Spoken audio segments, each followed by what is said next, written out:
बिस्मिल्लाहिर्रहमानिर्रहीम। अस्सलाम वालेकुम वरहमतुल्लाहि वबरकातुहू। नाज़रीन, आज का हमारा मौजू है कि ये रिज़्क़ जो होता है ये किस तरह बढ़ाया जाता है। वैसे तो कहा जाता है कि इंसान की ज़िंदगी जब शुरू होती है या पहले दिन से इंसान का जो रिज़्क़ होता है वो लिख दिया जाता है। मगर इसी तरह अगर आप देखें तो कुछ ऐसी चीज़ें होती है, कोशिश होती है जिनको करने के बाद हमारे रिज़्क़ में मज़ीद इजाफ़ा हो जाता है, जिसके लिए मौला अली अलैहिस्सलाम फरमाते हैं कि अगर तेरी किस्मत का जो रिज़्क़ है वो तुझे मिल जाएगा, लिहाजा अपनी ज़िंदगी को आराम से गुजारो। यानी इसका पता चला कि इंसान की ज़िंदगी में रिज़्क़ होता है वो पहले लिख दिया जाता है। उसमें अगर आप देखें कि जब किसी वली अल्लाह से कहा गया, एक बंदे ने कहा कि मेरा जो रिज़्क़ है वो मुझे अल्लाह से बता कर दिया जाए कि कितना है, तो उन्होंने बताया कि तेरा जो ज़िंदगी का रिज़्क़ है वो तकरीबन 6 माह का रिज़्क़ है। तो उसने कहा कि आप अगर ऐसा करें कि मुझे मेरा जो रिज़्क़ है एक ही बार खुदा से कहें अता कर दिया जाए। अब खुदा की तरफ से जो है उसे काफ़ी सारा रिज़्क़ दे दिया गया और उसके पास चूँकि ज़्यादा रिज़्क़ था तो उसने अब उस रिज़्क़ में से लोगों को खिलाना शुरू कर दिया। यानी जब वो लंगर चलाना शुरू हुए कि लोग खाते रहे और कई अरसा गुजर गया, यानी कई साल गुजरने के बाद जब उसको ये पता चला कि मुझे तो कहा गया था कि मेरा 6 महीने का रिज़्क़ है, तो उसने उस अल्लाह के प्यारे की तरफ गया और कहा कि आप बताइए, आपने कहा था कि खुदा की तरफ से मेरा 6 माह का रिज़्क़ है। तो उन्होंने कहा कि इसका मतलब ये नहीं कि जो तेरा 6 माह का रिज़्क़ था वही है, बल्कि जिन लोगों को तो खिला रहा है उनके हिस्से में भी खुदा ने रिज़्क़ लिखा था। अब वो तेरा नहीं बल्कि वो अपने हिस्से का रिज़्क़ खा रहे हैं। तो पता चला कि इंसान जो भी होता है वो अपने हिस्से का रिज़्क़ लेकर आता है। यानी मेहमान के लिए भी इसी तरह कहा जाता है कि जब मेहमान घर में आता है तो कहते हैं जी वो मेहमान जो होता है वो अपने हिस्से का रिज़्क़ लेकर आता है। यानी यही चीज़ है कि हर इंसान के हिस्से का मुकद्दर में रिज़्क़ लिख दिया जाता है। यानी जो भी इंसान जिस मकाम पर होता है, अगर कोई मेहमान आता है तो ज़ाहिर बात है जिस वक्त का जिस टाइम का वो खाना खा रहा है उसके हिस्से में भी खुदा ने उस वक्त का खाना लिखा है। तो फिर जब लिखा है तो यकीनन वो जो अपनी किस्मत का रिज़्क़ है वो वहाँ से खा रहा है।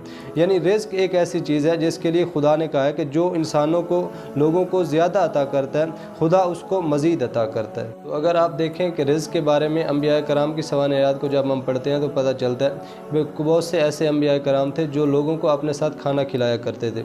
यानी हज़रत इब्राहीम अलैहिस्सलाम का बड़ा मशहूर वाक़या है कि वो उस वक्त तक खाना नहीं खाते थे जब तक कि उनके पास कोई बंदा ना होता था, यानी तन्हा वो खाना कभी नहीं खाते थे।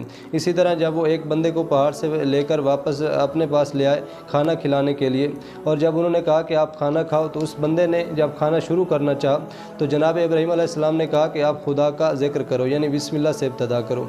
उसने कहा कि मैं तो जानता भी नहीं खुदा को, मैं किस तरह करूं, यानी वो गैर मुस्लिम था, खुदा का मुनकर था। जब जनाब इब्राहीम अलैहिस्सलाम को पता चला तो उन्होंने कहा कि आप मेरे साथ बैठकर खाना नहीं खा सकते। यानी वो बंदा जो है वो वहाँ से चला गया। जब गया तो जनाब इब्राहीम अलैहिस्सलाम की तरफ फ़ौरन खुदा की तरफ से पैगाम आया कि ए इब्राहीम, आपने जिस बंदे को यहाँ से भेजा है उसको दोबारा बुलाकर अपने साथ खाना खिलाओ। तो जनाब इब्राहीम ने कहा कि ए खुदाया, वो तो तेरा मुनकर है, वो किस तरह मेरे साथ बैठ के खा सकता है, वो तो तेरा नाम भी नहीं लेना चाहता। तो अल्लाह की तरफ से आवाज़ आई कि वो अगर नहीं लेना चाहता तो मेरी मखलूक है, यानी वो अगर खुदा को भूल चुका है तो मैं अपनी मखलूक को नहीं भूला हूँ। यानी इसी तरह खुदा जो है वो किसी भी बंदे को खिलाने के लिए बग़ैर मज़हब मसलक तफरीक किए हुए जब आप खिलाते हैं या किसी को देते हैं खुदा की तरफ से तो फिर उसमें मज़ीद आपके रिज़्क़ में इजाफ़ा हो जाता है। और इसी तरह अगर आप देखें कि परिंदों की मिसाल आपके सामने है कि जिनके लिए कहा जाता है कि जब वो सुबह जाते हैं शाम को आते हैं तो फिर अगले दिन का जो खाना होता है वो अपने साथ नहीं लेके आते। तो इसी तरह कहा जाता है कि हमें परिंदों की तरह जो है खुदा के ऊपर तवक्कल करनी चाहिए कि खुदा हमारा जो लिखा हुआ रिज़्क़ है वो हमें ज़रूर अता कर देगा। यानी ये जब हम थोड़ी कोशिश करते हैं वो हमारे बस में है कि हम कितनी कोशिश करके खुदा की तरफ से रिज़्क़ लेते हैं। और रिज़्क़ हलाल जो होता है वो अगर थोड़ा भी हो तो उसमें ज़्यादा बरकत होती है। यानी उसके लिए जब हम कोशिश करते हैं तो फिर यकीनन खुदा हमारे रिज़्क़ में मज़ीद इजाफ़ा कर देता है। जिस तरह कहा जाता है कि अल कासिब हबीबुल्लाह, यानी मज़दूर जो होता है या मेहनत करने वाला जो होता है वो खुदा का दोस्त होता है। यानी जो खुदा का दोस्त होता है तो फिर यकीनन खुदा उसको ज़्यादा अता करता है, और खुदा जब उसकी मेहनत को देखता है तो उसको उस मेहनत के बदले में ज़्यादा अदा करता है।